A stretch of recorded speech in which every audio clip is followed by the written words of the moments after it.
ఆందోళనం చేసి నమస్కరించారు. అనంతరం సీఎం తన సీటు వద్దకు తిరిగి వెళ్లారు. రేవంత్ రెడ్డితో పాటు మంత్రులు ఉత్తమ్ కుమార్ రెడ్డి, కోమటిరెడ్డి, వెంకటరెడ్డిలు కేసీఆర్ను పలకరించారు. ఆయనతో కలచరణం చేసి ఆరోగ్యం గురించి ఆరా తీశారు. మంత్రి సీతక్క కూడా కేసీఆర్కు నమస్కారం చేసింది. ప్రభుత్వ విప్ బీర్లా ఐలయ్యతో పాటు పలువురు సభ్యులు కేసీఆర్ వద్దకు వెళ్లి నమస్కారం చేశారు. కాగా సీఎం రేవంత్ రాగానే కేసీఆర్తో పాటు 17 మంది ఎమ్మెల్యేలు, బీఆర్ఎస్ ఎమ్మెల్యేలు లేచి నిల్చున్నారు. కేటీఆర్, పాడి కౌశికులు మాత్రం సీట్లలో కూర్చొనే ఉన్నారు.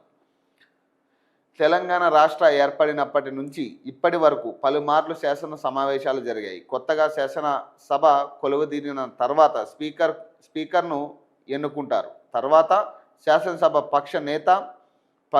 ప్రతిపక్ష నేత కలిసి సభాపతిని తోడ్కొని వెళ్ళి కుర్చీలో కూర్చోబెట్టడం ఆనవాయితీ. అయితే తొలి దఫాలో 4.5 ఏళ్లలో 2 సార్లు 5 ఏళ్ల రాష్ట్రంలో శాసనసభ సమావేశాలు జరిగాయి. ఏ సమావేశాల్లోనూ విపక్ష నేతను ముఖ్యమంత్రి స్వయంగా వెళ్ళి పలకరించడం, నమస్కరించడం జరగలేదు. తొలిసారిగా సభ సాంప్రదాయాలను పక్కన పెట్టి ముఖ్యమంత్రి రేవంత్ రెడ్డి మాజీ సీఎం కేసీఆర్ను పలకరించారు.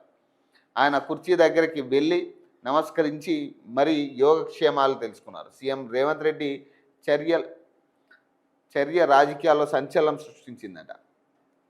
ఇక సృష్టించడానికి పెద్ద ఏం లేదు. ఇక సార్ వచ్చారు.